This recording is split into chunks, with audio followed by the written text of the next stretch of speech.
Rádio Elétrica orgulhosamente apresenta Sarau, Guerras, Poesias e Outras Turbulências. Com Luiz Augusto Fischer, Diego Grando e Kátia Suman. Convidado especial, José Francisco Botelho. Canja musical, Bri. Realização Radioelétrica Corporation. Olá, rádio ouvintes, olá, Saraulers, Plackers, olá todo mundo, bem-vindos. Cá estamos de volta ao nosso aconchego do lar, né? Porque depois daquela experiência lá no Sarau, no Ocidente, na semana passada, a gente voltou para casa, né? Foi bacana, né? Pô, achei que foi tri. Os nossos espectadores também acho que percebem que é legal o sarau presencial, né? Assim, quem tá assistindo de casa, acho que tem um engajamento diferente aí, o fato de... Eu acho que, e tu observou, né, Kátia? Parece que tem mais gente no online quando a gente faz ao vivo lá. Claro, porque as pessoas querem ver, as pessoas não aguentam mais ver a nossa cara aqui na frente da câmera, dentro de casa, não sei. É que é outro clima, né? Claro, na rua, enfim, no bar, é uma outra... A transmissão tá luxo, né? Então... Agora, nós temos que parar com essa nossa conversa aqui e saudar o nosso querido José Francisco Botelho, que aqui está. É isso aí. Fala, Olá, bem-vindo.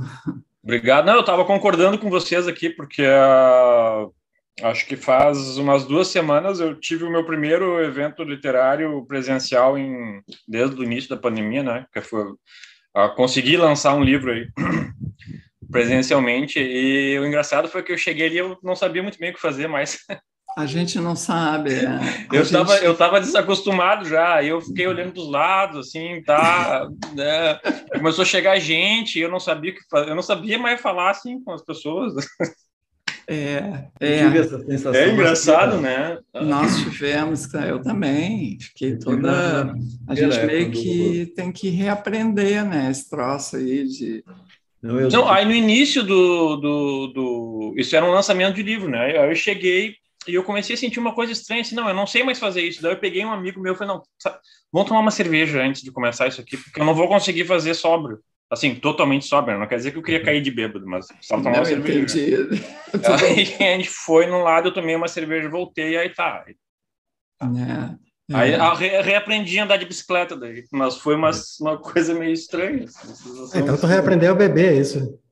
Não, beber eu tava bebendo todos os 2 anos inteiros. Assim. Beber em público, né? Assim, beber em público, que é outra... Eu tive isso, eu fiz um autógrafo na feira também, tive uma coisa assim, epifania mesmo. Eu tive eu não sei se eu ia contar para vocês, mas tive uma querida amiga que fazia muito tempo que eu não via, a Luciana Vaquil, que é professora do Goethe Institute. E ela foi lá, pediu um autógrafo, queridíssima e tal, e ela disse, tu não sabe a importância do sarau para mim nesse tempo que a gente, de quarentena. Legal.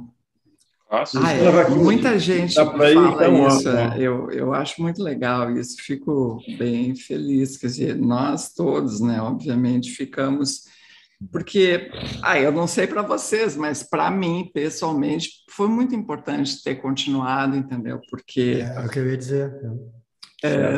Cara, a gente meio que pirou, todo mundo meio que pirou, conheço um monte de gente que meio que pirou, assim, de entrar numa bad mesmo, entendeu? De ter que, sei lá, tomar remédio de repente. Sim. E porque pesou, né? O troço ficou complicado. Enfim, quando eu convidei o Botelho, que a gente estava assim, né? Deixa eu só testar o áudio. Tá tudo bem aí com o áudio, hein? O Grando, que é o diretor de cena. Não, tá tudo bem. Tá tudo bem, tá. Não, aí eu falei pro Botelho, vamos lá participar de novo, tu topa? Ele falou, claro, tal. Aí ele falou, depois eu me dei conta, ele me disse que eu lancei 3 livros em 2021. Aí eu falei para ele que assim, porra, sabe? Que os escritores, os tradutores já estão fazendo greve de fome e que os escritores não estão mais aguentando porque o cara escreve poesia, escreve livro de história, o cara faz tradução assim, pô, sabe? O pessoal que é mais especializado está achando isso aí um negócio meio abusivo, uma relação tóxica. Eu acho que estão achando mesmo. Tu acha? O livro de poesia saiu ano passado, é esse aqui, né? Saiu esse ano. Esse ano. A Guerra do Paraguai foi ano passado. A Guerra do Paraguai a Guerra do Paraguai, que é esse aqui, que é com a Laura Ferraza, foi ano passado. Esse é com a autoria. Esse ano foi o de poesia, né? Que a maior parte dele foi escrito durante a pandemia, não todo, mas a maior parte. E aí esse aqui, que é a Odisseia da Filosofia, que foi o que eu lancei agora, né? Esse livro já existia, mas aí eu escrevi um capítulo sobre a pandemia, enfim, né? Que acabou sendo o capítulo final, né? E eu começo esse capítulo, a gente estava falando aí sobre jeitos de lidar com aquele período mais maluco, né? Então tinha um monte de gente enlouquecendo. Aí eu conto nesse livro que o meu jeito de lidar com isso foi ficando mais louco ainda e começando a estudar japonês. Vamos pegar uma língua. Faz um ano que eu estou estudando japonês já por causa da pandemia. Um ano. Botelho. Tu já está desenhando assim, vamos pegar uma língua simples aí. Vamos pegar uma língua simples, japonês, por exemplo. Tava confiando na longa duração da pandemia, né? Deu um ano estudando japonês já aprendi os desenhozinhos, sim. Os desenhos são tudo, né? Pô, é bacana aquilo. Por que tu não aprende árabe? Já aprendeu? Tu sabe eu estudei árabe, sim, estudei. Tinha uma coisa engraçada que pouca gente sabe, né? Isso aparece um pouco num livro meu, que na fronteira do Rio Grande do Sul com o Uruguai, especificamente, não é com a Argentina, na fronteira com o Uruguai, que é a fronteira seca ali, né? Tem muito descendente, tanto de libanês quanto de palestinos, né? E muitos deles vieram por Montevidéu, então eles chegaram ali falando espanhol antes, né? Outros vieram vieram do Rio, então aí mistura. E aí primeiro tem um portunhol, que todos falam uma espécie de portunhol, só que aí eles misturam umas palavras de árabe, e aí tem um dialeto que eu chamo de truconhol, que é uma coisa que a minha avó falava, minha mãe fala meio, quando a minha mãe não quer que entendam o que ela está me dizendo, ela fala em truconhol comigo, né? E então fala assim aí um pouquinho em truconhol para ver como é que é. Chalfa la chalfa de Luleda. Esse é olha a cara da guria. E rasta no tis é apanhar na bunda. Era assim que eu era ameaçado quando eu era pequeno, né? Porque rasta daí em portunhol, que é aquela... É um tipo de cinto, né? E tis é bunda, então rasta no tis, né? E... Já na Jamaica, né? O rasta já é outra coisa. É uma outra forma de consumir maconha, né? E aí tem uma coisa assim, só que eles usam as palavras de um jeito que não é usado em nenhum país, de fato, árabe, né? Por exemplo, chashma é banheiro, né? Chashma.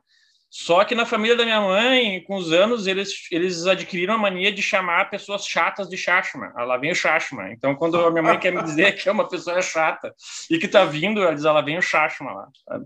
E ninguém vai entender, porque, enfim, né? Sim. É muito bom. Eu tive uma experiência também. Eu fui casado com uma eu ia lembrar. Filha de palestino. Quando eu conheci esse cara, o meu sogro, naquele contexto lá, foi uma experiência transcendental. Assim. Era um dia frio e ele tinha vindo a Porto Alegre e tal, e ele estava na casa dela com o... Como é que chama? O rata. O pano aquele, né? Kéfia. Aí eu não entendi bem dele. Disse, não, é só porque tá frio e tal, não sei o quê. Aí, sabe aquela coisa, aquela conversa, eu conhecendo o sogro, assim, né? Então, sabe, os dois sentados, e aí a TV ligada, passando qualquer coisa. Aí eu digo, puta, tem que puxar um assunto com ele. Aí eu disse assim, aí apareceu o rei da Jordânia, né? e eu sabia que ele tinha passaporte jordaniano, né, como muitos palestinos da geração dele. Aí eu falei, esse rei da Jordânia aí, não sei o quê, né? Disse uma abóbora qualquer. Aí ele me olhou e fez assim, não é bem assim. Eu vou te explicar. No século IV... Uma palestra. Brincadeira.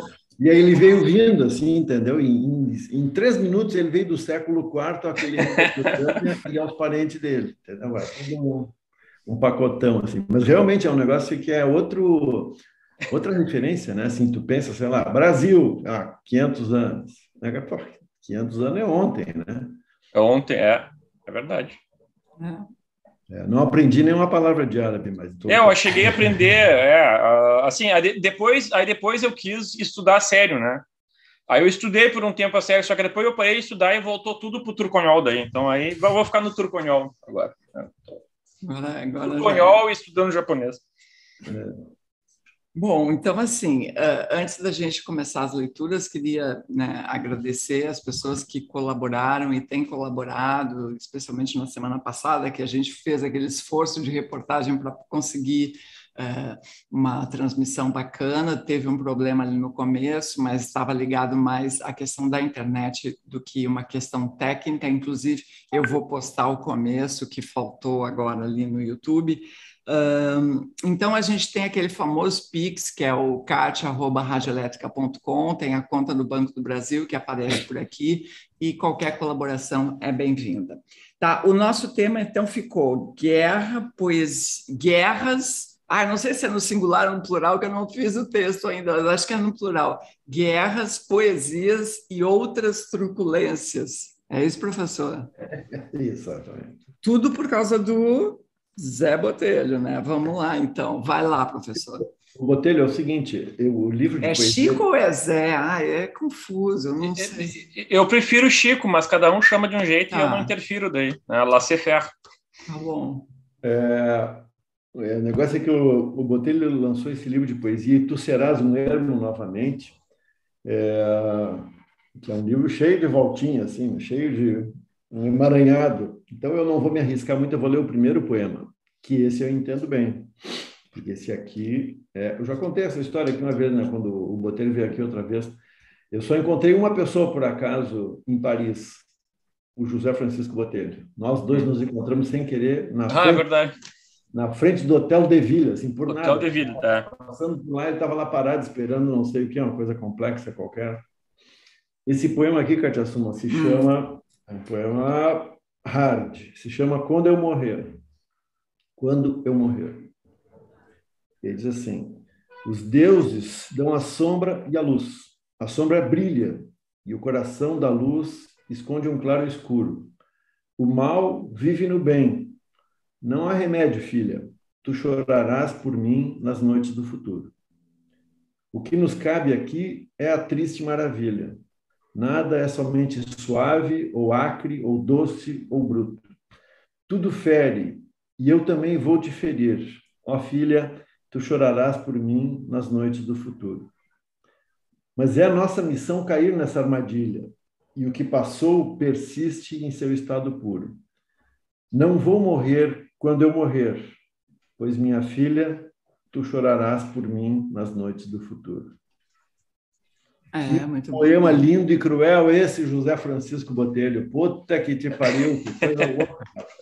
Obrigado. A história desse poema é que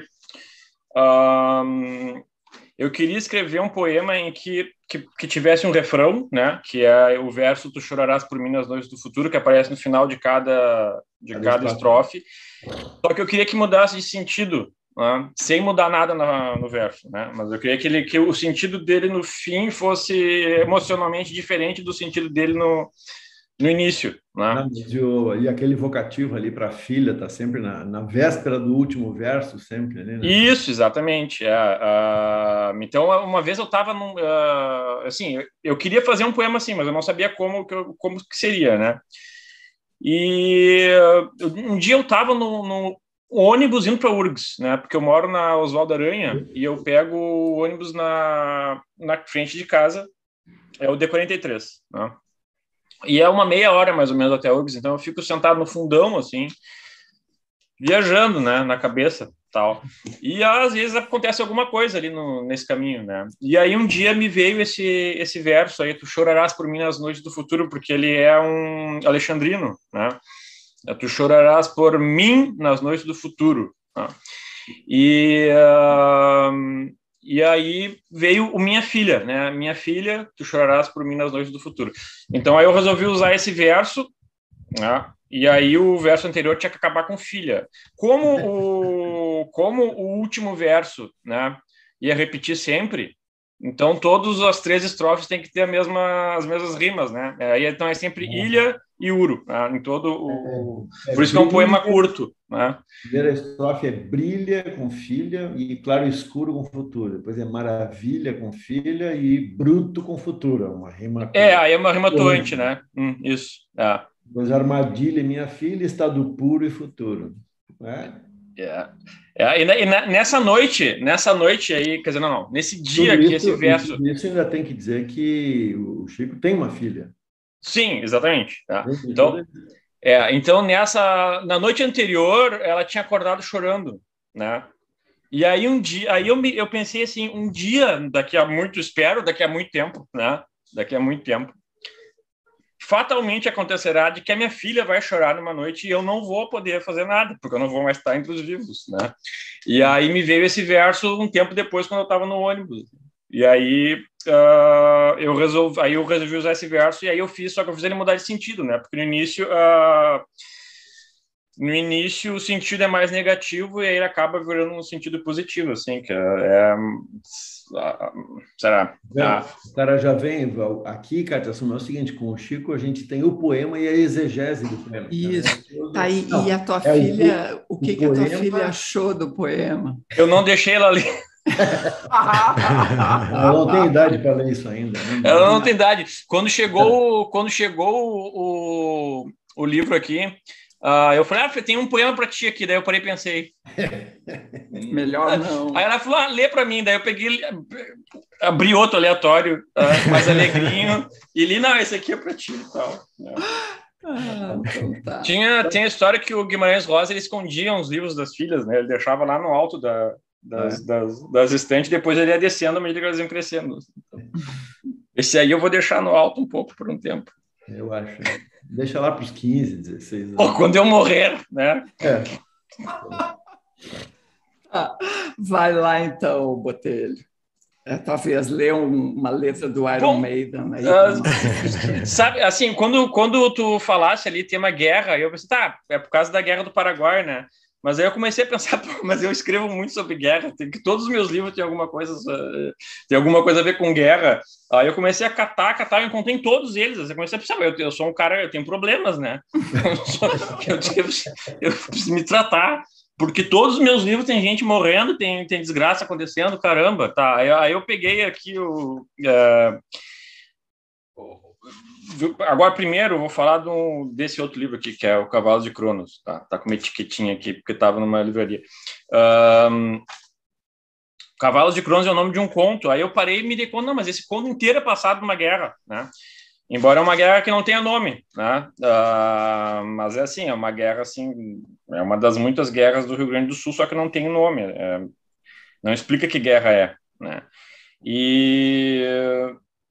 Eu queria explicar como esse conto nasceu, porque é uma história muito interessante.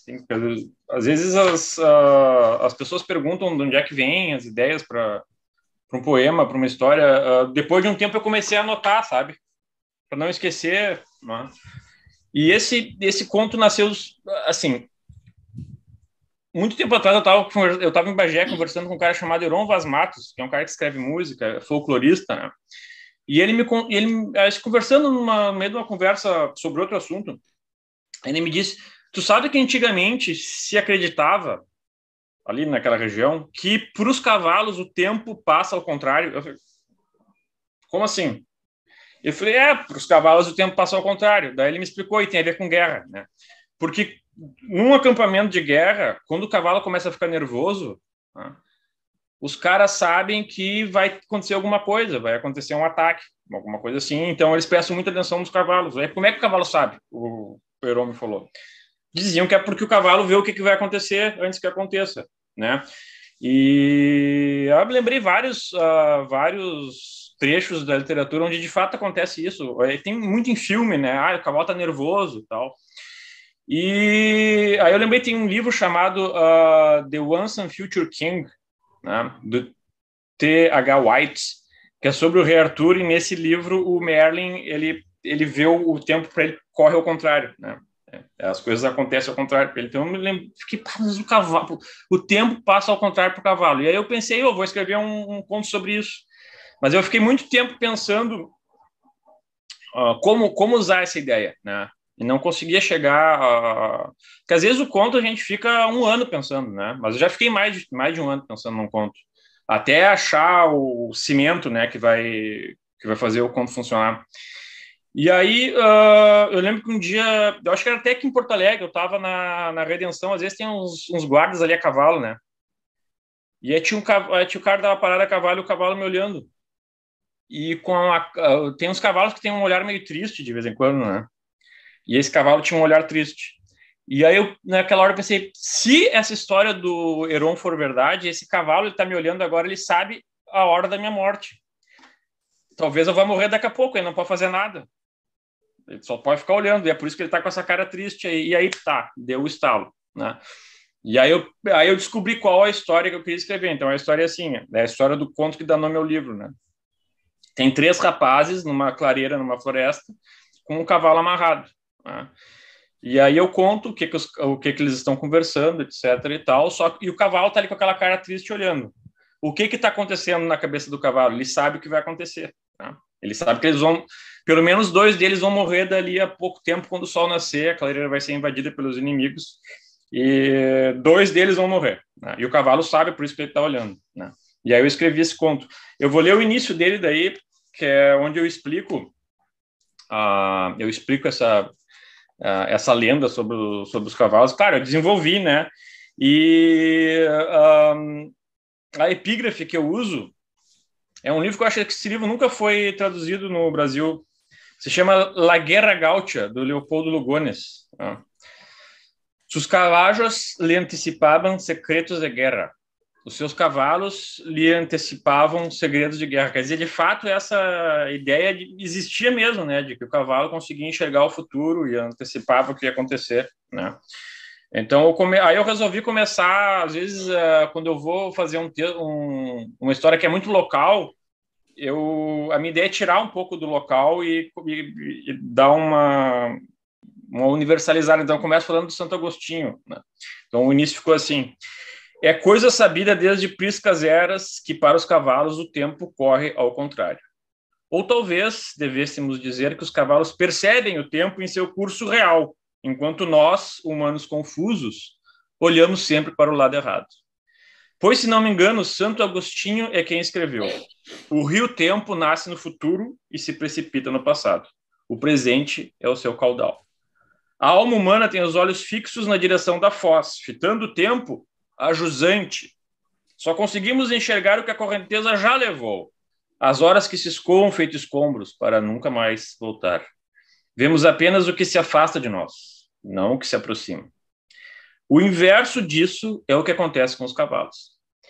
Eles sabem de onde vêm as águas do tempo, têm os olhos voltados para a nascente e podem divisar, às vezes, o vulto das coisas vindouras.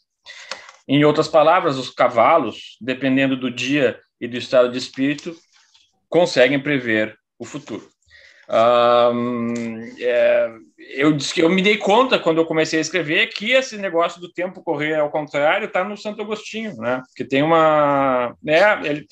agora eu não me lembro se é na Cidade de Deus ou nas Confissões, mas tem um capítulo que ele fala inteiro sobre isso. A pergunta dele é: o tempo corre para onde? Do passado para o futuro ou do futuro para o passado? E ele chega à conclusão, não me lembro como, de que, na verdade, o tempo corre do futuro para o passado. É um rio que corre do futuro para o passado, passa por nós, né? Então, aí eu aproveitei isso para dizer que, na verdade, os cavalos estão vendo o tempo correr no curso certo. O Padre Vieira escreveu aquele livro maravilhoso, História do Futuro. História do Futuro, claro. Incrível. Tinha tanta certeza do que ia acontecer a partir das profecias bíblicas que ele resolveu escrever a História do Futuro. Pronto. Isso é um livro lá de 1660. Grande livro, grande Vieira, né? Grande livro. Então, e, enfim, aí depois começa a história da guerra mesmo, que aí não explico que guerra é. É uma guerra genérica. Uma guerra genérica. Então tá, vamos seguir com o Diego. Vamos lá, Diego. Eu fui bem, já aviso assim que não vai ser nada muito divertido assim, porque eu fui bem assim no poemas de guerra, assim, juntei as duas coisas. Então não tem muita alegria propriamente. Vou começar lendo um poema aqui do livro mais famoso do Drummond, A Rosa do Povo, que é o livro que sai lá em 45, ou seja, um livro gestado, escrito basicamente de 41, 42 até 45. E aí tem alguns poemas que são, de fato, poemas que de alguma forma refletem essa condição de mundo em guerra, alguma coisa assim. Eu vou ler o poema que se chama justamente Visão 1944. Ele diz assim: meus olhos são pequenos para ver a massa de silêncio concentrada por sobre a onda severa, piso oceânico, esperando a passagem dos soldados. Meus olhos são pequenos para ver luzir na sombra a foice da invasão e os olhos no relógio fascinados ou as unhas brotando em dedos frios. Meus olhos são pequenos para ver o general com seu capote cinza escolhendo no mapa uma cidade que amanhã será pó e pus no arame. Meus olhos são pequenos para ver a bateria de rádio prevenindo vultos a rastejar na praia obscura, aonde chegam pedaços de navios. Meus olhos são pequenos para ver o transporte de caixas de comida, de roupas, de remédios, de bandagens para um porto da Itália, onde se morre. Meus olhos são pequenos para ver o corpo pegajento das mulheres que foram lindas, beijo cancelado na produção de tanques e granadas. Meus olhos são pequenos para ver a distância da casa na Alemanha a uma ponte na Rússia, onde retratos, cartas, dedos de pé boiam em sangue. Meus olhos são pequenos para ver uma casa sem fogo e sem janela, sem meninos em roda, sem talher, sem cadeira, lampião, catre, assoalho. Meus olhos são pequenos para ver os milhares de casas invisíveis na planície de neve onde se erguia uma cidade, o amor e uma canção. Meus olhos são pequenos para ver as fábricas tiradas do lugar, levadas para longe num tapete, funcionando com fúria e com carinho. Meus olhos são pequenos para ver na blusa do aviador esse botão que balança no corpo, fita o espelho e se desfolhará no céu de outono. Meus olhos são pequenos para ver o deslizar do peixe sob as minas e sua convivência silenciosa com os que afundam, corpos repartidos. Meus olhos são pequenos para ver os coqueiros rasgados e tombados entre latas, na areia, entre formigas incompreensivas, feias e vorazes. Meus olhos são pequenos para ver a fila de judeus de roupa negra, de barba negra, prontos a seguir para perto do muro, e o muro é branco. Meus olhos são pequenos para ver essa fila de carne em qualquer parte, de querosene, sal ou de esperança que fugiu dos mercados deste tempo. Meus olhos são pequenos para ver a gente do Pará e de Quebec, sem notícia dos seus e perguntando ao sonho, aos passarinhos, às ciganas. Meus olhos são pequenos para ver todos os mortos, todos os feridos e este sinal no queixo de uma velha que não pôde esperar a voz dos sinos. Meus olhos são pequenos para ver países mutilados como troncos, proibidos de viver, mas em que a vida lateja subterrânea e vingadora. Meus olhos são pequenos para ver as mãos que se hão de erguer, os gritos roucos, os rios desatados e os poderes ilimitados mais que todo exército. Meus olhos são pequenos para ver toda essa força aguda e martelante arrebentar no chão e das vidraças ou do ar, das ruas cheias e dos becos. Meus olhos são pequenos para ver tudo que uma hora tem quando madura, tudo que cabe em ti, na tua palma, ó povo, que no mundo te dispersas. Meus olhos são pequenos para ver atrás da guerra, atrás de outras derrotas, essa imagem calada que se aviva, que ganha em cor, em forma e profusão. Meus olhos são pequenos para ver tuas sonhadas ruas, teus objetos e uma ordem consentida, puro canto, vai pastoreando sonos e trabalhos. Meus olhos são pequenos para ver essa mensagem franca pelos mares, entre coisas outrora envelhecidas e agora a todos, todas ofertadas. Meus olhos são pequenos para ver o mundo que se esvai em sujo e sangue, outro mundo que brota, qual nelumbo, mas vêm, pasmam, baixam, deslumbrados. Esse é o Drummond aqui na Rosa do Povo, e é um demônio esse cara, né? Que poeta, né, cara? Que coisa, né? Que tudo certo, né? Tudo absolutamente certo. Tudo absolutamente certo, impressionante. É isso aí. Mas desculpem aí, né? É um grande livro. É um baita livro, né? Tá. Eu vou seguir, então. Eu vou ler um trecho do livro esse do Chico Botelho e da Laura Ferraz de Lima, que é o Guerra do Paraguai. Eu já li 2 trechos aqui em saraus diferentes. Eu li... eu gosto muito daquela cena do encontro do Solano Lopes com o Mitre, que ele chega todo montado. Itaiticorá. Hã? É em Itaiticorá o lugar onde aconteceu esse encontro. É nesse lugar, tá. E o outro vem todo na humildade, num pangaré. Eu adoro aquilo. Muito bem descrito, muito bom. Li também sobre a mulher do Solano Lopes, que era uma mulher muito interessante, né? E agora eu vou ler... Tu quer falar um pouquinho sobre o livro, ô Chico? Fala um pouquinho. Só voltando ao que tu falasse ali, o cara que vinha montado num pangaré todo esculhambado era o Mitre, né? O Bartolomeu Mitre, que era o presidente da Argentina. Ele usava um chapéu mole, que eles chamam de chambergo, eu acho, uma coisa assim. Ele era famoso por esse chapéu.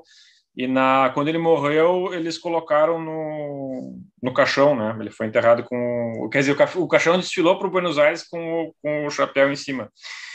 Bom, esse livro, a ideia era pegar os personagens, né? Por isso que eu estou descrevendo aqui, né? A guerra, qualquer guerra é feita por pessoas, né, reais, né? De fato, então a ideia era mostrar as personalidades, as peculiaridades, estranhezas, esquisitices assim das pessoas envolvidas, né? Então aí o que a gente fez foi escolhendo os personagens, claro, não deu para escolher todos que a gente queria falar, né? Mas assim, personagens que fossem um pouco estranhos, né?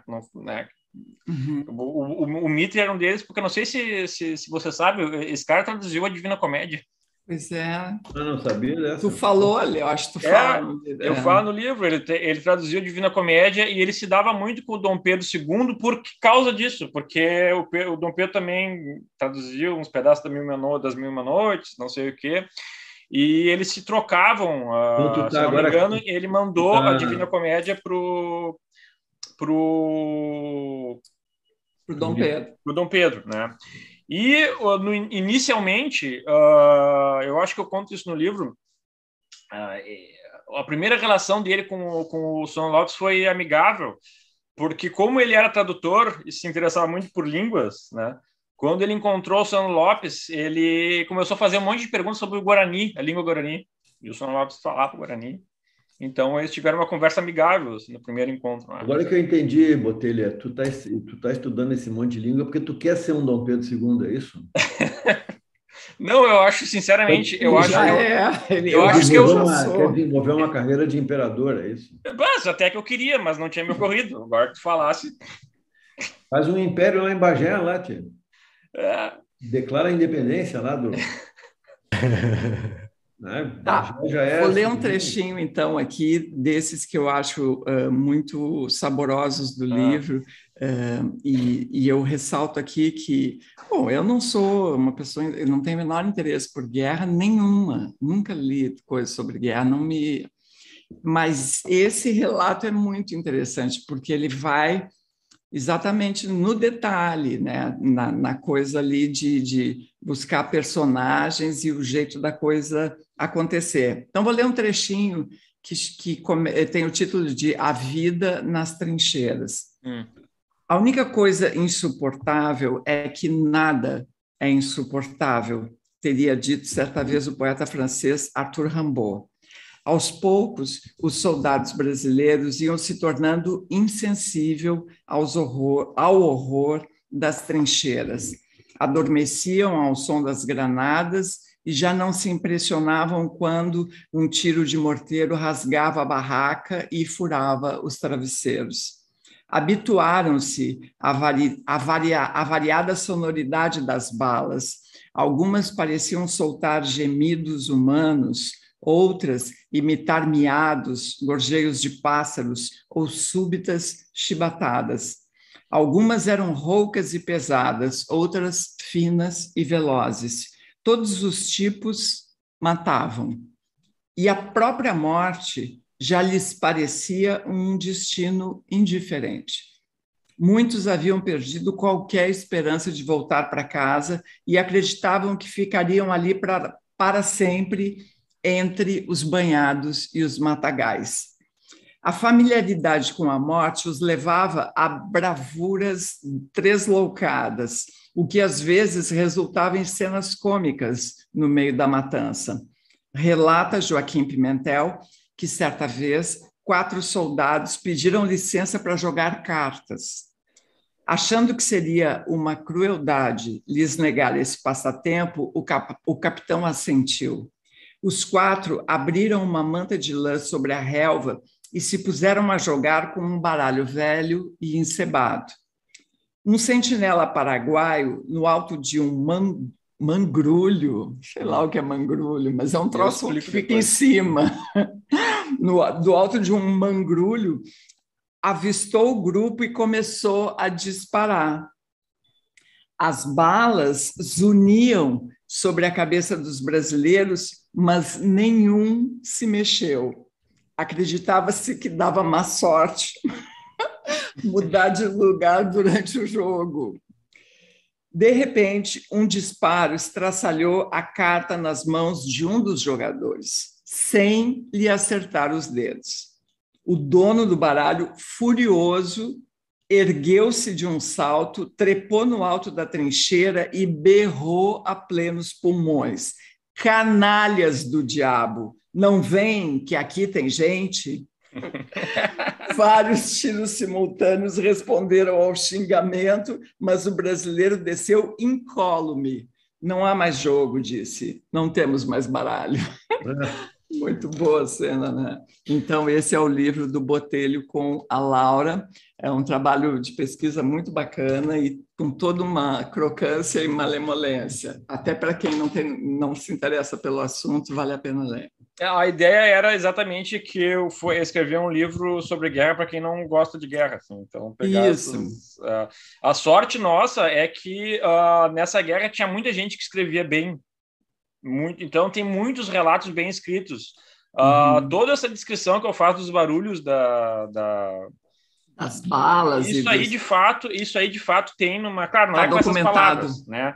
Claro. Mas tem... É um cara chamado Dionísio Cerqueira, que era um baiano, que desceu, assim, alistou, na época ele era um menino, aí ele foi para o Uruguai, depois subiu para o Paraguai, e ele escreve muito bem, então ele escreve com detalhes, assim, muito específicos, muito bem escrito, a vida nas trincheiras lá em Tuiuti, né? E tem esse outro, eu não me lembro agora, o Manuel, né? Que ele também conta vários episódios da guerra. A gente foi nas fontes primárias, né? E, por sorte, assim, a gente só pegou livro bom, um livro muito bem escrito. Né? Isso ajudou ao livro dar certo. Né? Não, o livro é excelente, muito bom. Tá, professor. Eu vou para uma guerra diferente aqui. Está sendo lançado este livro aqui, do Renato Dornelles e da Tatiana Zager. Se chama Paz nas Prisões, Guerra nas Ruas. Eu comecei a ler agora só. O Renatinho Dornelles é um repórter clássico aí, que se dedicou ao mundo de polícia e direitos humanos e tal por décadas, né? E esse livro é uma parceria dele, é da editora Falange Produções, que também produziu os documentários que ele já lançou e tal. enfim, eu não li todo o livro ainda, dei uma trechada. Não, hoje é terça-feira, faz de conta, né? Hoje é sexta, eu vou dar real de novo aqui, Ai, né? professor Tava, não vai dizer aquela Vamos piada de quebrar a quarta novo que é parede. tudo fingimento, né? Ai, aquela Quebrar a não dá quarta mais. parede aqui, cara, assim, quebrei.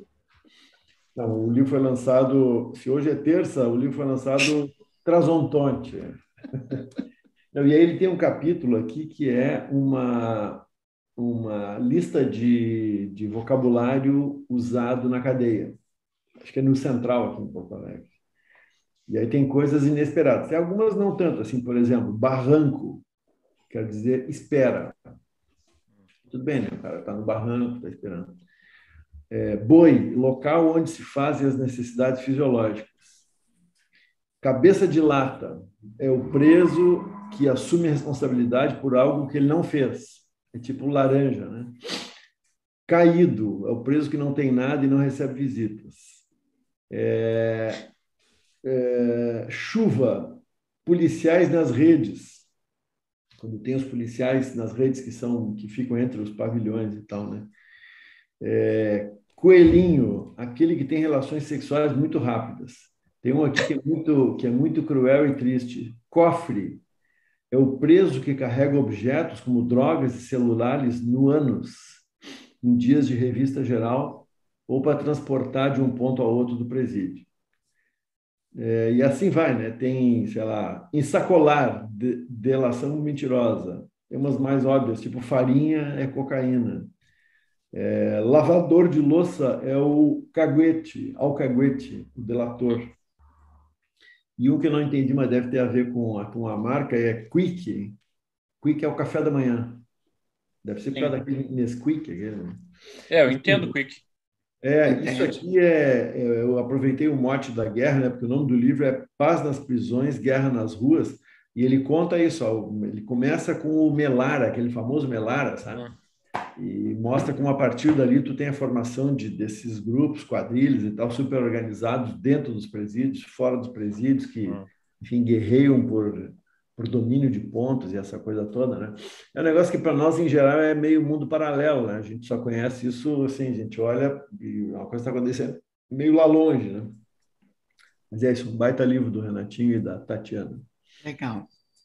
Tá, então botei ele, vai lá. Eu? É. Tá. Bom, eu vou ler outro poema, então. Né? O Fischer já leu um. Eu vou explicar antes a história desse poema. Esse poema se chama Memória do Líbano. Como eu falei no início, né, os meus avós vieram do Líbano por parte de mãe, né? E de fato são os dois lados, né? O meu avô nasceu no Líbano e a minha avó, ela nasceu aqui, mas os pais dela tinham vindo, né? E enfim, eles vieram fugindo de guerras, fugindo de fome, enfim. Era mais ou menos na época da Primeira Guerra Mundial, um pouco antes, tá? que os pais da minha avó vieram. Tá? Então, vieram meio fugindo do conflito maior e tal. E eu sempre tinha um plano de ir, conheceram, né? Só que o que acontecia é o seguinte, sempre que eu me mexia e juntava dinheiro, dizia, não, agora eu vou para o Líbano. Aí começava uma guerra lá. E aí eu não ia. Tá? E aí eu, não, tá, espera acalmar um pouco agora, na próxima eu vou, né? E tá, aí começava de novo alguma coisa, ou guerra ou alguma coisa parecida com isso. Aí a última vez foi ano passado, né? Eu estava pensando de novo em ir, e aí teve a explosão, aquela, vocês devem lembrar que explodiu o porto de Beirute inteiro, explodiu. Né? A gente não se sabe direito ainda o que aconteceu, mas foi uma explosão enorme que destruiu a cidade. A cidade ficou despedaçada. E aí eu lembro que daquela vez eu pensei, sabe uma coisa? Eu não vou mais. Então eu vou fazer o seguinte, eu vou escrever um poema sobre isso, dizendo que eu não vou mais. Desculpa, É melhor, eu acho que é um sinal de que não vai mais ter guerra no Líbano, entendeu? Como Pode tu não ser. vai... Pode ser. Pode ser, boa ideia, boa. Então aí eu resolvi escrever um poema assim, meio que uma despedida, chamado Memória do Líbano. E também pensando um pouco assim numa coisa que tinha há muito tempo na minha cabeça, que ao longo da minha vida eu fui encontrando fragmentos de coisas que tinham vindo de lá, assim, porque aí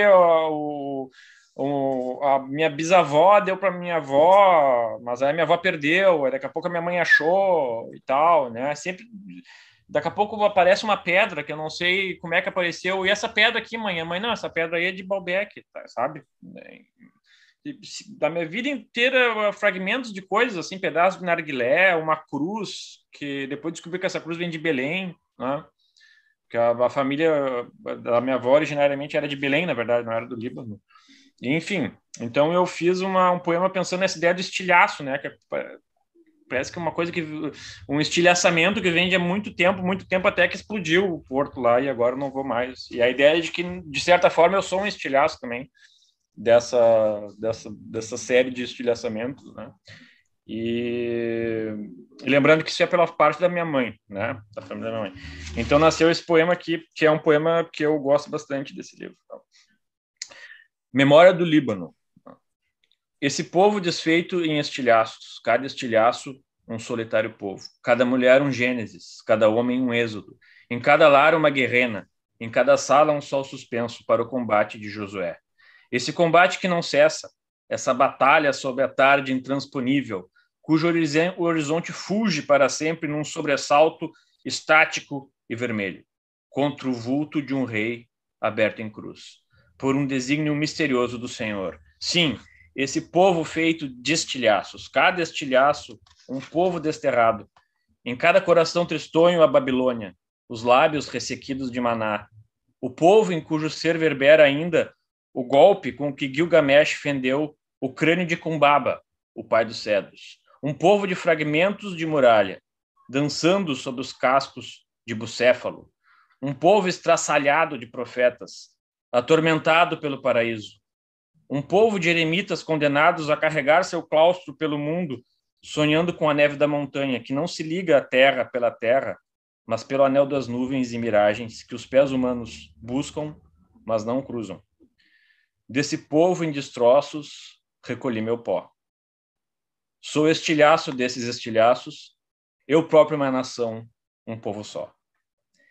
Ó Líbano, te desfizeste em átomos, e não verás meu rosto em tuas praias, não sentirás meus pés em tuas encostas, não pesarás as minhas mãos de asceta nas pedras de Baalbek e de Basquinta. Líbano, serás para mim agora e eternamente o espectro da jornada, de 20.000 antigos peregrinos nos convéses de anônimos navios, e um retrato de bordas amarelas de uma casa de pedra nas colinas, e um pilão esculpido em rocha branca, no mármore de um templo de Dionísio, e o gesto hereditário de fitar o mundo sobre a sobrancelha hirsuta com os olhos de pedra de um ícone feroz. Líbano, serás o que mandaste até mim por caminhos de memória e exílio. Serás esses fragmentos do Líbano e também o cheiro de minha mãe. Vai tá poema em pó. Bacana, pá. Muito legal. Tá, Diego, vai lá. Eu vou ler um trecho de um livro aqui, não vai ser um poema agora, que fala de outra guerra, um pouco na linha do que o professor Fischer estava lendo antes também. É um livro que já acho que já deve estar completando 10 anos quase, de um jornalista chamado Denis Russo Burgerman, chamado o Denis, que era da Super Interessante e tudo mais. Eu trabalhei com ele. Massa. E aí o livro se chama O Fim da Guerra, tem um título longo, O Fim da Guerra, a Maconha e a Criação de um Novo Sistema para Lidar com as Drogas. Então é um livro que basicamente tem uma tese que é, enfim, ele faz um estudo, conta um pouco a história da proibição da maconha no mundo e tudo mais, dos problemas que isso gera, e aí ele tem um pouco a tese de que, e com isso toda a política de guerra às drogas, e aí com isso ele desenvolve um pouco a tese de que a legalização, ou regulamentação propriamente, não a legalização em si, mas a regulamentação da maconha seria o primeiro passo para a mudança de uma política de drogas. Aí eu vou ler um trecho aqui que fala um pouco sobre a estupidez que é a política de guerra às drogas que os Estados Unidos inventaram e aplicaram aí no mundo todo desde os anos 70. Tradicionalmente, o sucesso da guerra contra as drogas é medido por 2 indicadores: a quantidade de pessoas presas e a de drogas apreendidas. Nos anos 80, Reagan, que foi, que nos anos 80 acelerou, assim, investiu pesadíssimo na guerra às drogas, né? Reagan acreditou que poderia erradicar as drogas porque percebeu que conseguia aumentar muito esses indicadores investindo em repressão. Só que ele cometeu um engano. Hoje se sabe com bastante certeza que nenhum desses dois números é muito importante. Por causa do efeito bexiga, aprender drogas não tem resultado algum. Os traficantes conseguem aumentar a produção ou transferir os cultivos com muita facilidade e custo insignificante. A sociedade gasta uma fortuna com mega operações para vigiar fronteiras ou destruir cultivos, e para o tráfico isso nem faz cócegas. Esse custo com as apreensões é como se fosse um pequeno imposto que o traficante paga para operar, muito mais baixo que aquele que se cobra de qualquer indústria legítima. Da mesma forma, colocar traficantes na cadeia é basicamente inútil. Para cada soldado do tráfico que é preso, a força gravitacional da demanda puxa mais alguém para o negócio. Uma consequência cruel de prender muitos traficantes é que a demanda atrai para esse trabalho adolescentes e crianças, que em geral não podem ser presos. Em todos os países em que a repressão é dura, há menores de idade trabalhando para o tráfico, o que não deixa de ser irônico, levando em conta que essa guerra toda supostamente começou para proteger as crianças. Outra consequência é que as cadeias lotam. Nos Estados Unidos esse efeito é óbvio. Nos anos 70, quando a guerra contra as drogas começou de verdade, havia pouco mais de 300 mil prisioneiros no país todo. Em 98, o número chegou a 1.800.000. Uma pessoa é presa nos Estados Unidos por causa da maconha a cada 45 segundos. E mais da metade de todos os detidos no país inteiro é gente que cometeu crimes ligados a drogas. Em 2009, foram para a cadeia 1.600.000 pessoas por causa de drogas e só 580 mil por crimes violentos. Hoje, 25% de todos os prisioneiros do mundo estão nos Estados Unidos, a terra da liberdade. O Brasil vai pelo mesmo caminho. Em 2006, o país mudou a lei de drogas e eliminou a pena de prisão para usuários. Em compensação, aumentou muito o rigor com os traficantes, cuja pena mínima passou a ser de 5 anos. Entre 2006 e 2011, o número de presos por tráfico cresceu 120%, de 40 para 87 mil. A população carcerária do país, que era de 361 mil pessoas em 2006 e encosta em 500 mil em 2011, o livro acho que é de 2012, já é a terceira maior do mundo, atrás apenas dos Estados Unidos e da China. As prisões estão superlotadas, com 170 mil pessoas a mais que o número de camas, apesar de o Brasil ter sido, no mundo inteiro, o país que mais criou vagas em seu sistema carcerário nos últimos 20 anos. Só o estado de São Paulo construiu mais cadeias que qualquer país na década de 2000. Se a estratégia não mudar, esses números nunca vão parar de crescer, porque para cada traficante preso, outro é recrutado. Quanto mais forem presos, mais haverá para prender. Essas prisões saem baratas para o tráfico, mas caríssimas para a sociedade. 5 anos de cadeia, a pena mínima, significam 5.500 cafés da manhã, almoços e jantares para o contribuinte pagar. A sociedade acha que drogas são vampiros e traficantes seres malignos. Portanto, há um clamor popular para vingança contra eles. A maioria das pessoas, porém, se esquece que os recursos de um país, assim como os do orçamento doméstico, são finitos. Gastar uma fortuna com prisões significa ter de economizar com outra coisa. Recentemente, o ex-governador da Califórnia, atenção, Arnold Schwarzenegger, lembrou que em 1980 seu estado gastava 3% do orçamento com prisões e hoje gasta 11%. No mesmo período, o orçamento do sistema universitário foi reduzido de 10% para 7,5%. No Brasil, a situação é mais dramática porque os recursos são mais limitados. Enquanto nossas forças policiais se esfalfam para enxugar gelo, prendendo traficantes todos os dias, 99% dos homicídios cometidos nem sequer são investigados, segundo disse em entrevista a jurista Luciana Boatê, professora da Universidade Federal do Rio de Janeiro. Nossa política de tolerância zero com as drogas, na verdade, é uma política de tolerância total com o crime. Esse é o livro, já deve estar meio esgotado, né, porque os dados acabam, né, ficando desatualizados. É um livro, acho que é de 2012 ou 2013, O Fim da Guerra, do Denis Russo-Burgeron. Ele foi meu editor. Que legal, que legal. Eu não conheço ele pessoalmente, mas é uma das pessoas que eu gostaria muito de conhecer, porque parece ser um cara muito legal.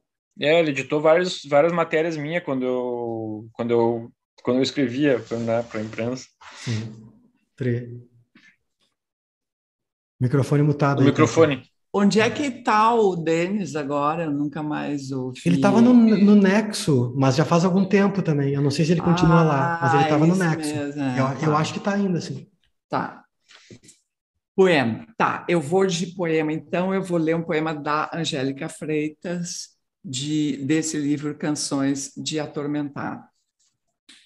E vamos ver se eu consigo, porque a véia cada vez está com mais dificuldade para enxergar. Bom, vamos lá. Quem vai para o mar terá medo que o seu navio se espatife num rochedo. Quem é do mar e vai para a terra sabe que no final se ferra. À sua cauda não se aferra nem na Grécia, nem na Inglaterra. É inventado ou verdadeiro que a sereia cantou para o marinheiro. Ele pôs cera no ouvido, ou se atou ao mastro, feito um bom marido, domador dos mares e da libido, ninguém no mundo mais desenvolvido. Qual terá sido o maior peixe que já caiu na sua rede? Meio mulher, meio pescado, o maior troféu já conquistado, ele sabe que nunca vai estar errado, e a sereia é um bicho desgraçado. Mesmo que a deseje morta e descamada, o marinheiro tem medo da sereia. Quem não pode ser marinheiro por força das circunstâncias, quem não pode viajar o mundo dentro de embarcações, deve imediatamente contemplar a ideia de virar sereia. Virar sereia sem rabo de peixe, os 2 pés na areia, cantando minhas canções de atormentar. O ouvido de quem só quer o butim dos marinheiros, barras de ouro, mármores e estátuas, moedas fora de circulação. 1000 vezes destruir tímpanos e vidraças, 1000 vezes afundar navios e suas cargas preciosas. Canções de atormentar. Atormentar, atormentar. Não tem para onde fugir. E você não consegue tapar os ouvidos com os cotovelos. Canções de arrepiar os pelos, de me fazer odiar. Canções de atormentar. Atormentar. Atormentar.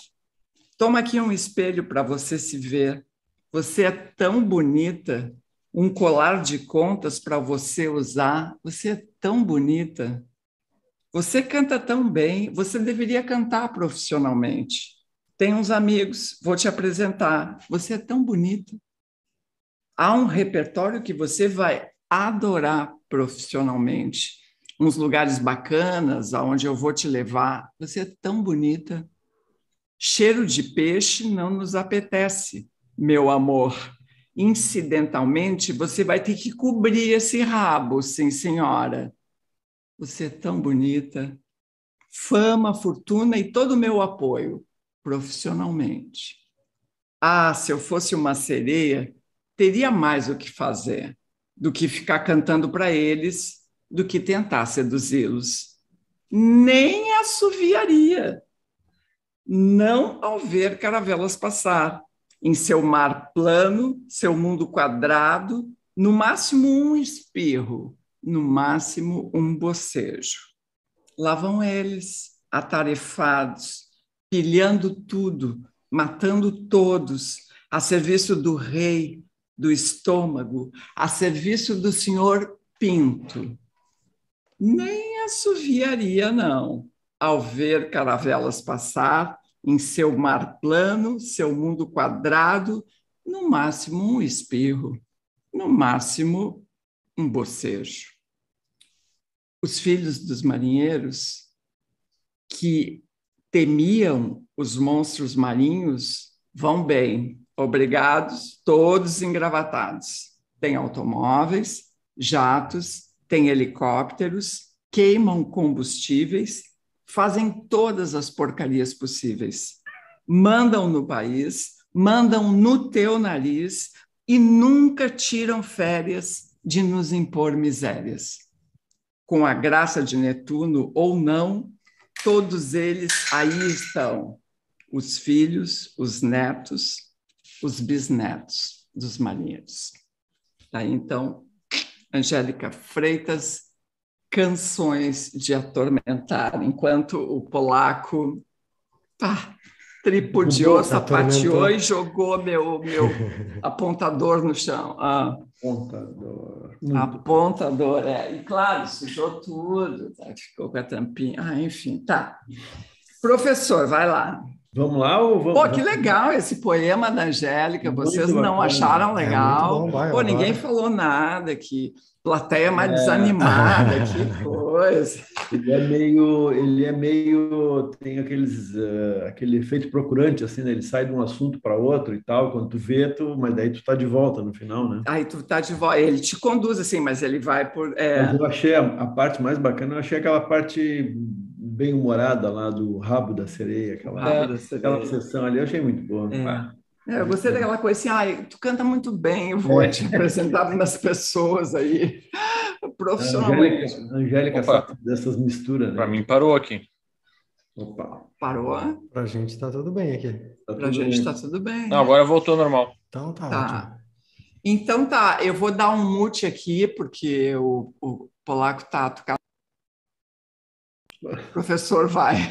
Vou eu. Eu vou ler só o começo de um conto. Eu estou lendo esse livro agora aqui, Visão Noturna, do Tobias Carvalho. Por sinal, é também outro porto-alegrense, né? Eu, na verdade, só li o primeiro conto dele aqui. Adorei o conto. Adorei. O conto se chama Turno da Noite. E o mote é o seguinte, é um cara que resolve controlar o sonho, mas controlar no sentido assim de... Eu vou ler um trechinho que vocês vão entender. O negócio do cara aprender a perceber se aquilo ali que ele tá pensando é sonho ou não é. Sabe? Então, começa assim. Ele não tinha sonhos, quer dizer, tinha, mas não lembrava. Ou lembrava na hora de acordar e pensava um pouco sobre isso, mas logo esquecia. Esquecia mesmo, não sabia nem o tema do sonho, o resumo mais geral. No primeiro gole do café, tudo já havia ido por água abaixo, para os anais do inconsciente, algo que se dissipava dia após dia. Uma pena. Não aproveitava nem aquele curto período de liberdade antes do despertador. Aí conta que ele foi assistir um filme, aquele Daydreaming, do Junichi Takashi, e blá, blá, blá, e tal. Aí estudou um pouco sobre sonhos, e aí, então, agora eu leio assim. Aos poucos, ele começou, então, a anotar os sonhos, né, quando acordava de manhã. Aos poucos, foi dominando as checagens da realidade, isto é, as tomadas diurnas de consciência com o objetivo de questionar sempre que possível se aquilo era um sonho, de modo a repetir o processo a ponto de, com sorte, fazer a checagem também durante o sonho. Checagem da realidade. Sabe, tu está pensando uma coisa, ele queria checar para ver se era verdade ou não. Se alguém sonhasse muito com água, por exemplo, poderia fazer as checagens da realidade quando bebesse água, tomasse banho ou sempre que começasse a chover. Os macetes mais clássicos eram padrões do mundo dos sonhos comprovadamente comuns a todo mundo. Por exemplo, 1. Nos sonhos, as mãos apresentam mutações ou dedos sobressalentes. Eu achei genial. E daí tu já começa a entrar agora numa coisa que tu já não sabe mais em que plano tu tá, né? Se isso aqui é uma argumentação, a superfície do texto parece uma argumentação racional e tal, né? 2. Números e letras se modificam quando se desvia o foco e se olha de novo. 3. Interruptores de luz não funcionam no sonho, né? Tu vai lá, aperta e não funciona. 4. É possível respirar mesmo com a boca e o nariz tapados, já que não há nada em sonho que impeça o corpo de respirar. 5. A consciência das coisas não existe em sonhos, de modo que é possível atravessar paredes sem ônus. Quem experimentar andar em direção a uma parede, o que não é tão comum acordado, percebe que está sonhando quando não sente dor e se vê do outro lado do prédio. Isso é só o começo do conto, porque daí o enredo vai até um ponto em que ele começa a sonhar. Um dia ele sonha ele encontra uma guria no sonho, uma mulher. E aí ele gosta tanto da trama com essa mulher que ele, nas noites seguintes, ele volta a sonhar com ela, consegue voltar a sonhar com ela e começa a se relacionar com ela. E essa relação vai crescendo e chega um ponto que eles resolvem namorar. E aí eu não vou contar mais aqui para não acabar. Eu achei genial o conto. Assim. O livro se chama Visão Noturna, é da editora Todavia. Tem que chamar ele, né? De repente, daqui Tem a que chamar. pouco aí. Vale muito a pena. Ele já participou lá no Ocidente. Exatamente. Ele lançou o primeiro, né? Ele é muito bom. Né? Eu conheço ele. Tá. Vai lá então, Botelho. Antes, só quando tu estavas lendo aí que ele atravessava paredes, né? No sonho. Eu lembrei que tem um conto, eu não lembro o nome do autor agora, é um autor que eu gosto, sabe? Eu tô ficando velho, eu comecei a esquecer, assim, coisas que eu nunca esqueceria. Nunca esqueceria aos 20, eu comecei a esquecer nome de diretor de cinema, nunca que eu ia esquecer isso. Eu acho que o meu eu de 25 anos ia me matar se ele soubesse disso. Mas, enfim, tem um conto fantástico de um autor francês que se chama Le Passe-Mur, é o Passa-Paredes. Talvez o Diego tenha ouvido falar, porque em Montmartre, que é perto do lugar onde eu morei, tem a estátua do Passa-Paredes. Aí é uma parede com o cara saindo, assim, com a mão para fora, né? Não, mas esse aí é o Harry Potter. Não é antes do Harry Potter. O Harry Potter pegou... o cara era... A estação 9 3/4. É verdade. Eu acho que o Harry Potter pegou... Sabe que os caras fizeram lá em Londres, eles fizeram essa estação, né? Não sabia. Nós fomos lá visitar, lá tem um carrinho pela metade entrando. Tu vê. Estação 9 3/4 para Hogwarts.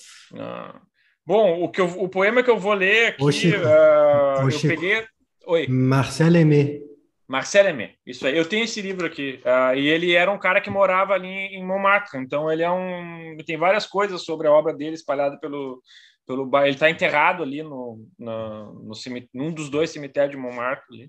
Só para deixar bem claro que não tem nada a ver com a minha memória, foi o Google mesmo, tá? Tá. Bom, esse poema que eu vou ler é o seguinte, eu peguei a história... no fundo, é um poema sobre conflito, mas num outro sentido. É um poema sobre o Christopher Marlowe e o William Shakespeare, né? Explicando assim, porque para entender tem que saber quem foi o Christopher Marlowe. Foi o seguinte, ele era o rival do Shakespeare, né? Os dois tinham a mesma idade, né? O Christopher Marlowe entrou primeiro no mercado lá do teatro elizabetano e escreveu várias obras muito cedo, né? Como Tamerlão, o Dr. Fausto, né? Eduardo III, se não me engano, ele escreveu muito, muito jovem. E a questão é a seguinte, se for comparar as obras dele, que ele escreveu com 25 anos, ou 26 ou 27, e o Shakespeare na mesma idade, o Marlowe era melhor. Naquela época, o Marlowe era melhor. Só que o que aconteceu? Ele se meteu numa briga numa taverna, assim, essa história é meio obscura, mas o fato final é o seguinte, ele levou uma facada no sobre-olho, assim, entre o olho e a pálpebra, aos 27 anos, e morreu, né? Começando aquela tradição de morrer aos 27 anos, né? Que depois foi seguida por vários roqueiros no século XXI, no século XX, né? Então aí o Marlowe morreu, e foi porque ele morreu, em parte, que o Shakespeare se tornou Shakespeare, porque ele tinha um rival muito, assim, realmente à sua altura. A gente não sabe se depois Marlowe teria superado, não teria superado, teria ficado mais ou menos disputando até o fim da vida, né? Então eu sempre pensei muito nessa história se o Marlowe e Shakespeare se encontrassem, né, no além, o que eles iam falar um para o outro. E então eu imaginei nesse poema que a gente sabe que eles se conheciam porque eles escreveram, eles colaboraram uma vez, eu acho que foi numa das primeiras peças do Shakespeare, né, que foi Henrique VI, se não me engano. Hoje se considera que foi escrito pelo Marlowe e pelo Shakespeare, né? E então eu peguei essa ideia, e também uma coisa assim, que se eu encontrasse um dia o Christopher Marlowe no além, eu ia querer ele perguntar o que ele ia escrever depois, né? Morreu muito cedo, né? Então a primeira coisa que eu perguntaria para ele é o que tu tinha guardado aí que a gente nunca vai descobrir, né? Então o poema é assim. O que Noel Rosa comporia aos 40 anos, por exemplo? Isso, exato, isso aí. Isso. Então o poema é a Christopher Marlowe, e é assim: Uma facada no sobrolho o derrubou em 1593, em Londres. Aos 29 anos, era estranho e esguio como um dissimulado fauno. Seu emblema dizia, Quod me nutrit, me destruit. Tinha a mesma idade que o rival e companheiro William Shakespeare. E Will, que jamais foi bobo, sabia que esse amigo lúgubre e lascivo era seu mestre e seu espelho. Nessa idade em que o talento lambe as garras para o bote, Marlowe era o leão, a águia e o basilisco.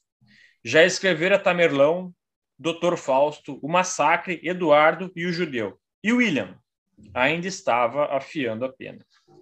Andavam juntos, disso estou certo, mas a história não guardou suas inconcebíveis discussões, tiradas nas noites da taverna, na viela escusa, nos lodaçais da grande arte, nas barrancas do Tâmisa, onde o celerado e seu garrote deslizam pela sombra e a prostituta triste recorda o marinheiro mouro que se foi. Antes que o sol se erga, um deus estranho no céu abate a estrela da manhã. Separaram-se os dois na madrugada, e o anjo inexplicável levou Marlowe para que em seu lugar houvesse um outro.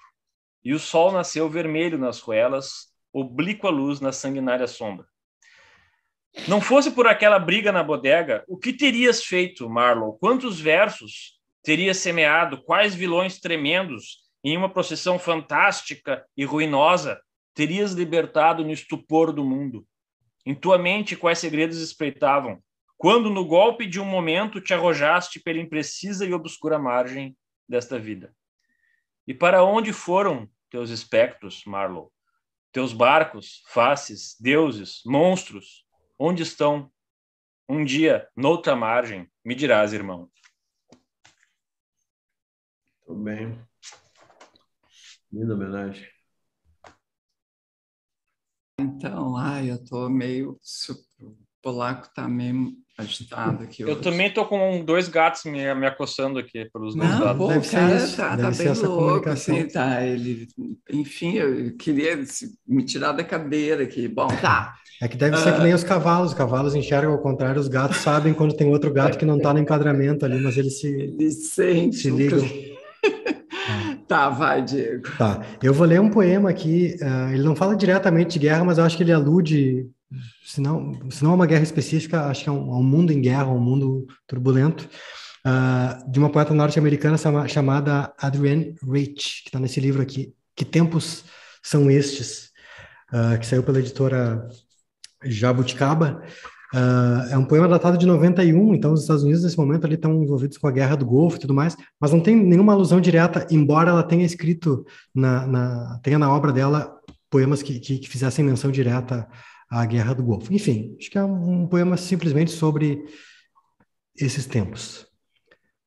Há um lugar entre 2 fileiras de árvores onde a grama cresce colina acima, e a velha estrada revolucionária acaba em sombras, perto da assembleia abandonada pelos perseguidos que desapareceram nessas sombras.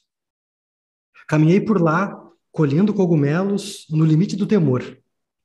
Mas não se deixe enganar, este não é um poema russo, isto não é em algum outro lugar, mas aqui.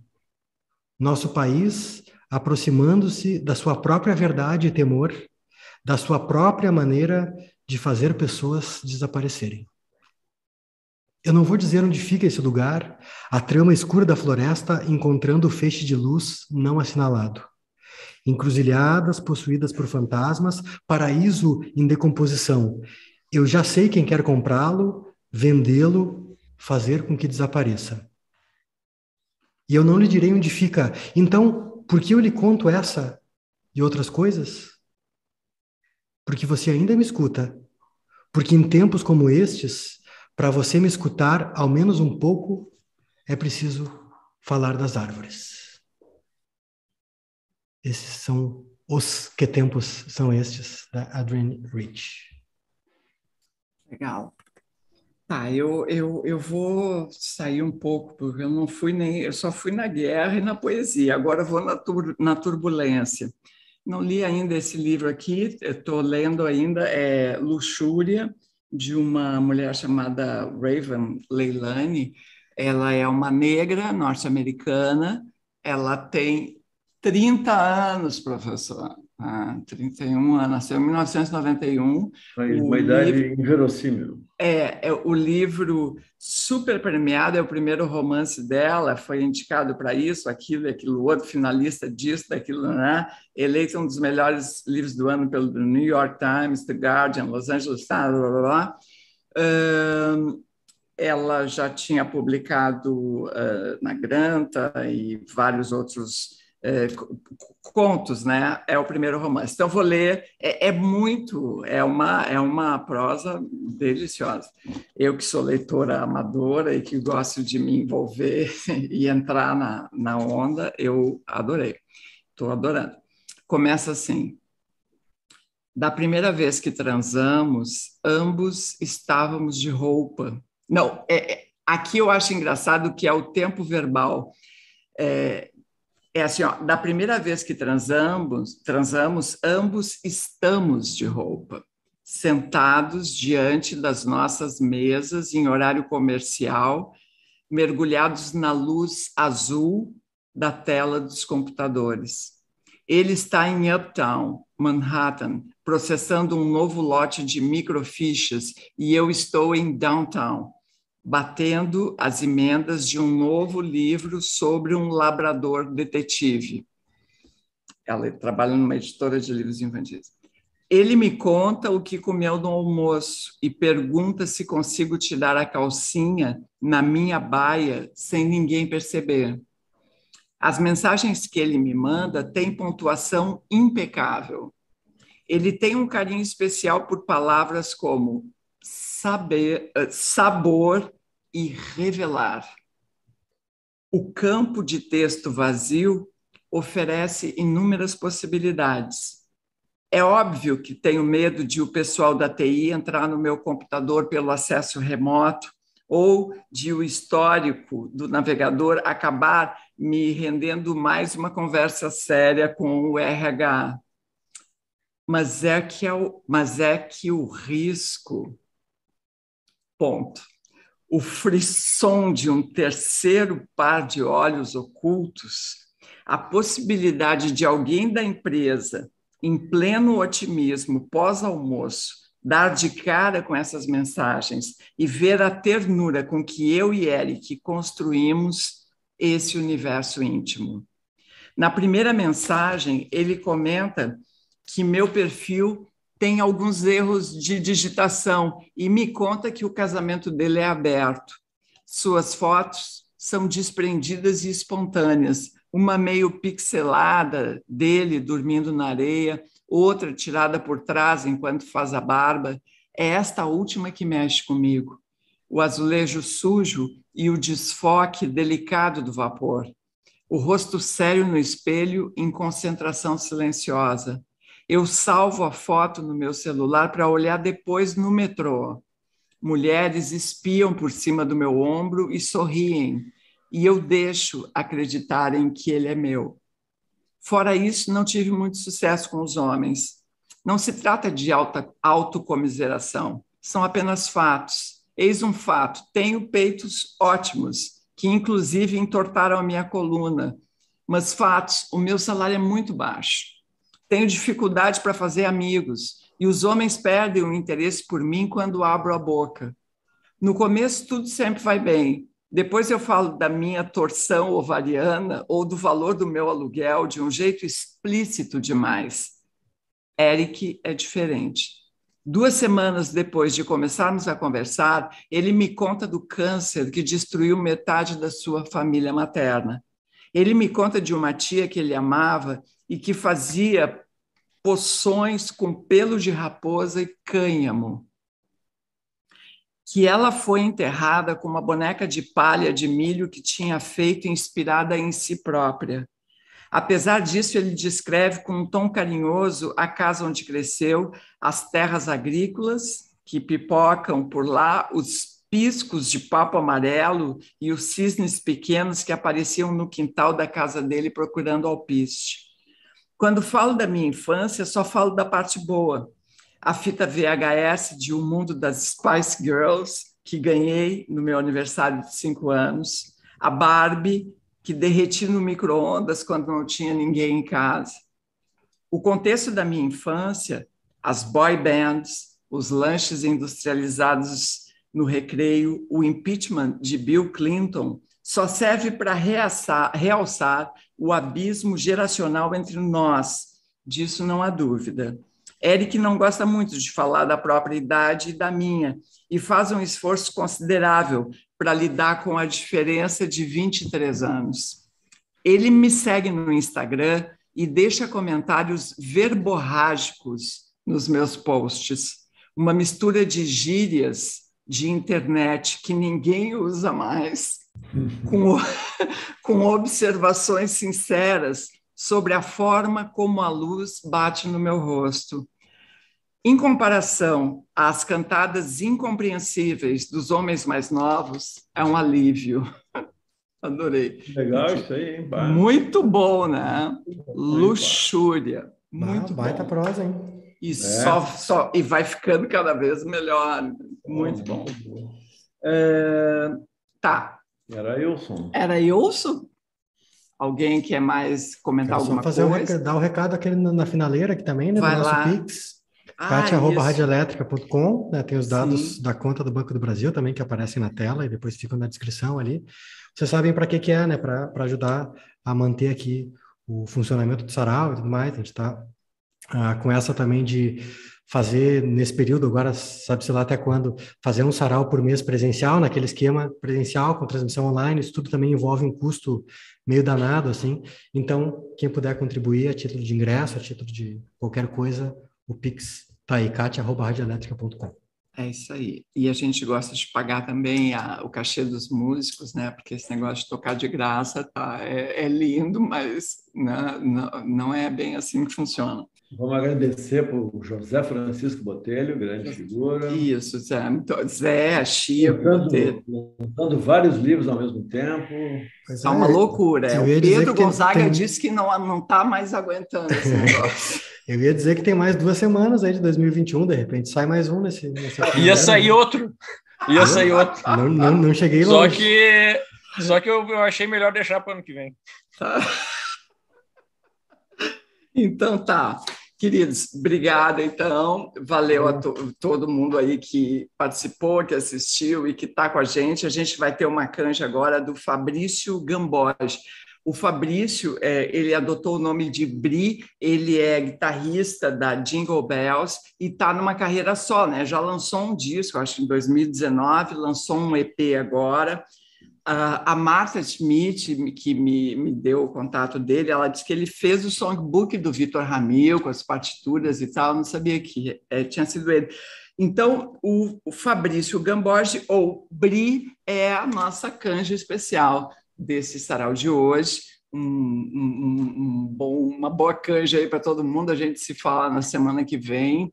E ainda não é o Panetone, né? Não, o Panetone é depois, né? Diz que mais um lá, não. Ainda temos mais um. Então tá, valeu. Obrigado. Grande. Bom dia, boa tarde, boa noite. Qualquer que seja seu canto no mundo, seu conto de fadas, seu plano de fuga ou seu sonho mais profundo, estamos conectados. Muito obrigado pela atenção em tempos de gado. Fique ligado, estamos no ar. Eu gostaria de lembrar a todos que todo o afeto foi liberado na reunião de sábios doutores na véspera do último sábado. E uma profusão de cliques, likes, toques e abraços vai poder resistir. Quem é que não quer ser amado? Quem saberá ouvir para cantar acontecidos e sonhados de acolá e de aqui? Olá, eu sou o Bri. Digo sim e abro o olho e não levanto. Busco forças no calor da minha cama. Dou um tapa na preguiça, tá na hora, vamos lá. Facebook, pão, café e más notícias. Entre mandos e desmandos, abjetos e absurdos. Meu manjericão deu flor, tá tão bonito. É que além dos meus cuidados, todo dia vem o sol e nos lembra de esquecer qualquer cansaço. Se a segunda é meu domingo, terça-feira eu tô tinindo. Minha agenda e meu caminho eu mesmo faço. Dom Quixote pós-moderno, meus moinhos são de aço. Contra carros e concreto eu não me calo. Minha voz é minha espada, bicicleta é meu cavalo, coração é meu escudo, é tudo, é tudo.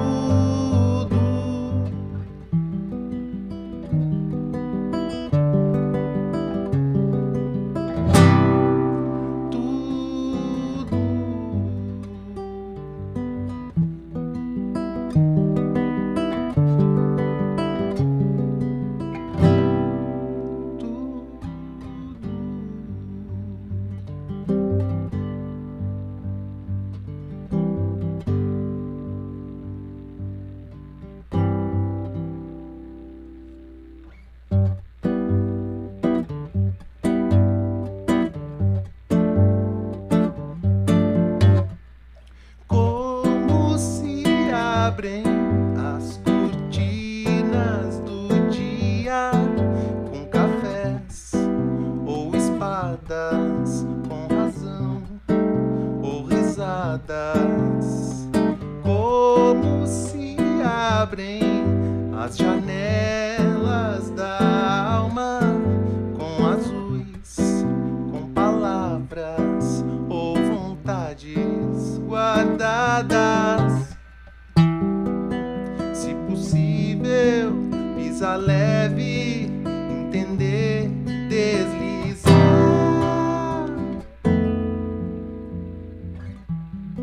Se possível, ser mais breve, fazer parte, partilhar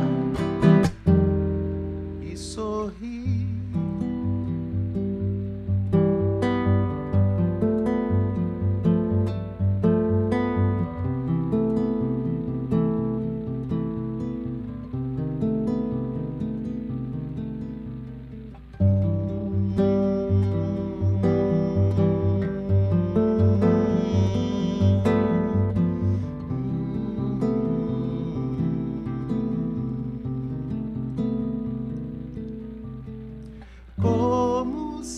Abrem as cortinas do dia com cafés ou espadas, com razão ou risadas. Como se abrem as janelas da alma, com azuis, com palavras ou vontades guardadas. Pisa leve, entender, deslizar.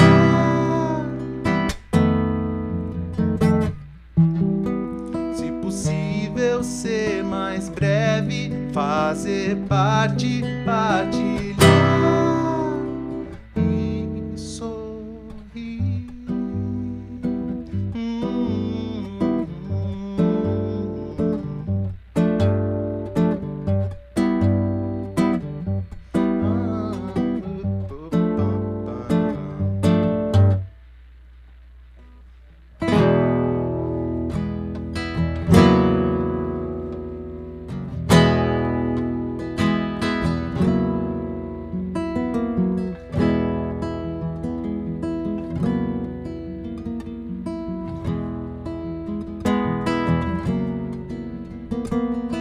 Olha que a onda é grande, vai quebrar. Corre que o tempo é curto, meu camarada. Olha pro lado e sente, pensa em quanta gente, de todo tipo em todo lugar. Filhos da mesma sede de existir, feitos do mesmo pó de qualquer estrada. Só o que é diferente, mesmo com tanta gente, é o jeito de dizer que esteve aqui. Sorrir, sonhar, crescer, amar, querer que o outro seja livre pra andar onde quiser. Voa também, quem ensinou a voar.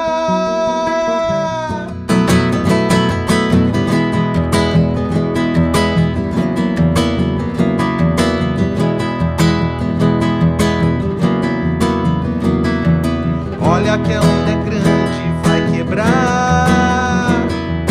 Corre que o tempo é curto, meu camarada. Olha pro lado e sente, pensa em tanta gente, todo tipo em todo lugar. Filhos da mesma sede de existir,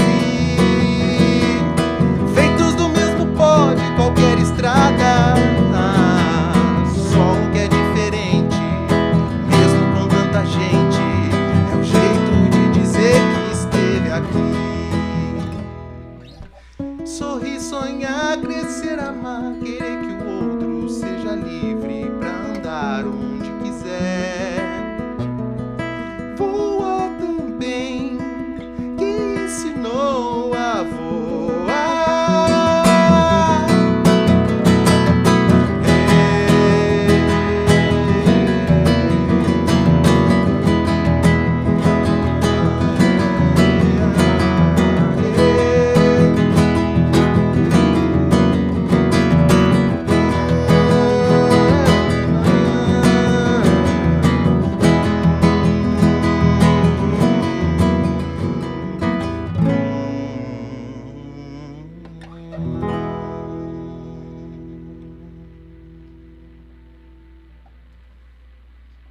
Obrigado, Sarau Elétrico.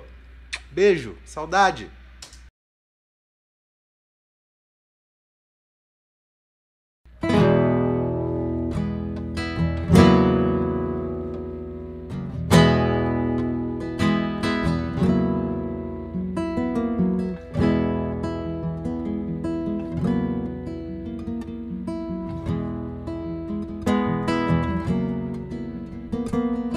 Olha que a onda é grande, vai quebrar. Corre que o tempo é curto, meu camarada. Olha pro lado e sente, pensa em quanta gente, de todo tipo em todo lugar. Filhos da mesma sede de existir, feitos do mesmo pó de qualquer estrada. Só o que é diferente, mesmo com tanta gente, é o jeito de dizer que esteve aqui. Sorrir, sonhar, crescer, amar, querer que o outro seja livre pra andar onde